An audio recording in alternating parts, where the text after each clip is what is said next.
Roguebook comes with a lot of prestige attached to it, from developers of Faria and the creator of Magic the Gathering. And after a successful Kickstarter, it was finally released not in early access but at 1.0 this past week. And what we have here is a deck building roguelike that feels like it's trying to be both a attempt to take on Slay the Spire Monster Train, while also trying to bring a lot of the annoying monetizations of CCGs to the market. And we're left with a game that foundationally works, but I feel like this game misses more than it hits. So, our concept here is that we are trapped in the Roguebook, not to be confused with a Book of Rogues, which is my third book that I wrote. And the game takes place in, I believe, the world of Faria. I don't know if it uses any of the major characters and names. I did not play too much of it. But each run consists of you building a party of 2 characters, 2 that are unlocked from the start and more unlocked as you play. Now, what's interesting about the game is that each character, as with a game like Slay the Spire, is its own class. So whoever you pick, you will get cards exclusive to that class, or to that character. And each character has special abilities. They will often have a special move or option that is unique to them. And as you play through during your run, cards that you pick up kind of add to the, your party level. And when you hit certain milestones, you unlock a party-wide buff that you can choose with each character having unique buffs. Now, in terms of combat, the system of Roguebook is built on positioning. Each character will either be in the back row or front row. Whoever's in the front row will take damage, and blocking is shared between both characters. You have cards that will move characters forward or back, or will do something special depending upon the position. So there's definitely a lot of kind of preparing for a combo or a specific plan before you actually play those cards, which is nice. Now, unlike some of the other deck builders that we've played where there is progression in terms of upgrading cards or powering things up along those lines, the systems in Roguebook are kept very simple. As you play, you'll find gems that you can then socket into cards, which will change their properties. So a gem could make a card do more damage, lower its costs, and other things. There are artifacts that you can find and buy, which of course provide passive buffs as well. But you're not going to be able to upgrade cards in the sense of just getting a brand new, stronger version of said card. Now, as you play through the game, one thing that I did like about Roguebook is the world map. Each time you play through the game in each chapter, the map is procedurally generated. And your goal is to explore the map, find all the resources that you can. You use ink that you collect from beating fights to open up more of the world, which will power you up and hopefully give you enough to take on the chapter boss. You beat that, you move on to the next. And it's a really great, I think, alternative to kind of the node-based system of something like Slay the Spire and Monster Train. So with all that said, Roguebook certainly sounds like it would be a great alternative to some of the other deck builders. But unfortunately, there are some devils in the details, or I guess in the margins of this book. And we're going to be spending some time talking about that next. But first, I want to take a quick break. And if you're interested in my, Book of Rogues, as well as my other writings, you'll find them here. For entry-level students, we have 20 essential games to study, and then the Game Design Deep Dive series that takes an extensive look at different genres, with horror coming by the end of 2021. When it comes to Roguebook's design, as you get further in, you start to notice some, mold on these pages. And one of them is specifically with how encounters are overtuned. What you're watching right here is the Yakapult fight that is in Chapter 2. And this is an enemy who every turn gains power, gains defense, summons units, and then buffs those units as well. and the power boosts don't go away. And this isn't a boss fight. This is not an elite encounter. This is the very first fight in Chapter 2. And the game really has this issue of over-tuning when it comes to its encounters. That either you're going to have the ultimate OP game-breaking deck that nothing will beat you, or you're going to lose every single time.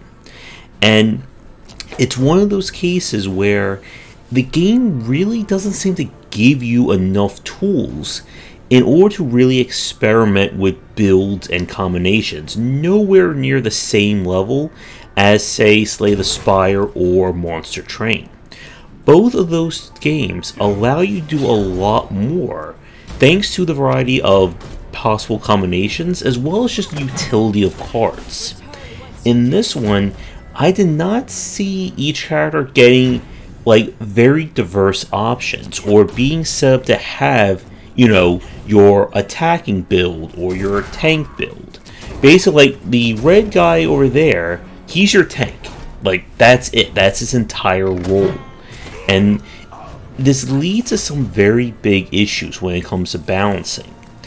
That the bosses are just so demanding in terms of the damage they put out that you really can't go for too many tempo plays in this game. It's very similar to Slay the Spire in that regard, that the longer you spend fighting, the harder it's going to be to recoup the health that you're going to lose from it. And when you have bosses like this who can scale up and up and up, you're just kind of in trouble if you don't have high damaging cards. And of course, some of you will argue, well, just get those cards. But again, this is a deck building roguelike. It's not that simple. And you're going to have that case where you're going to lose casually because A, you don't have the cards that you need, and more disturbingly, you don't have the persistence on your side. As with other deck builders, when you lose, you'll build up a progress bar for each character, which will unlock new cards. Which Roguebook is very stingy with only giving you one card per unlock, while other games give you booster packs. But the real pain is in the form of embellishments. As you play through, you will get pages, which are usually earned by beating chapters or bosses, which you can then apply to this perk tree. And here's the bad news. The perk tree, this is not a case of unlocking side grades or new content. This is unlocking more things that automatically make you better. When you unlock something that lets you get more energy per battle, that is huge. More health. You can unlock the ability to transform cards into a different, more powerful card. You can unlock additional functionality, additional quality of life features in this game. And this kind of stuff is a huge no-no when it comes to persistent systems in just about any game. Because when you start playing this game, the chance of you even getting close to the end is minimum. Again, I'm sure somebody will leave a comment saying that they beat the game on their very first run completely easily and, I need to get good. But either A, they are incredibly lucky, or B, they are lying.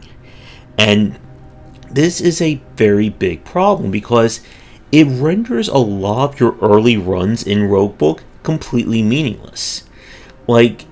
Not being able to get more energy upgrades or more mana in a deck builder, that's a huge deal. And when it's tied to these Feria wells that are only unlocked through the persistent elements, that's a very big problem. And it just seems like a case where you're being hamstrung before you can even start playing the game in order to have a chance at winning it. And it really sours the entire experience. The aforementioned Yakapol fight, I'm sure with enough persistent upgrades, that fight is meaningless. But how many people are going to keep playing the game to get to that point, or are they just going to get frustrated and stop? And the cost of these embellishments gets incredibly more expensive. Again, going from like 3 to 10 to 20 means that you're going to have to do a lot of grinding to ever see what's at the bottom tier of this perk tree. And it doesn't even tell you what those options are until you unlock the ones behind it, which adds further grinding. Not only that, but there's a lot of people complaining about the monetization of this game. That if you buy the Deluxe Edition or the DLC, you get more gems, cards, and even get a unique boss that gets added to this game. And there are arguments over how pay to win those elements are. Now, I don't think I have that edition. I don't know what those cards are, so I can't say yay or nay or not. But that is definitely a very weird thing to put into a single-player deck-building roguelike. And it really just tempers my enthusiasm to keep playing this game in the same way that Slay the Spire and Monster Train, and even to a lesser extent Grifflands, works.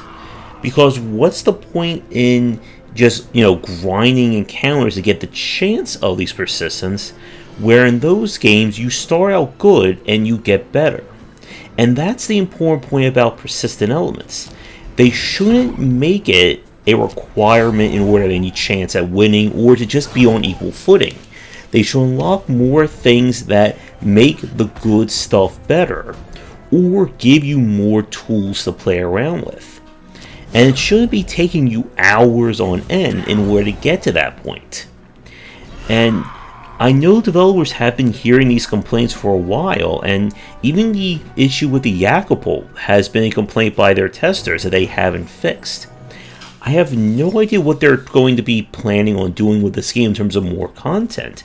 But if that more content comes in the form of DLC and things along those lines, I don't see this game, hitting the same levels as Monster Train or Slay the Spire. So, ultimately, this is one of those games where I feel like the basics work, but it's what's attached around them that kind of degrade the experience for me. And I'm curious for fans watching what you think of Roguebook. But with that said, we're going to wrap up this review here. I'd like to thank the developers for sending me a press key. If you'd like me to tackle your game in the future, please get in touch. Be sure to check out our Discord and Patreon link down below, especially like support the channel. And come back for our daily discussions on game design here and on game wisdom, where some of the art and science of games. Once again, this has been Roguebook, and until next time, take care.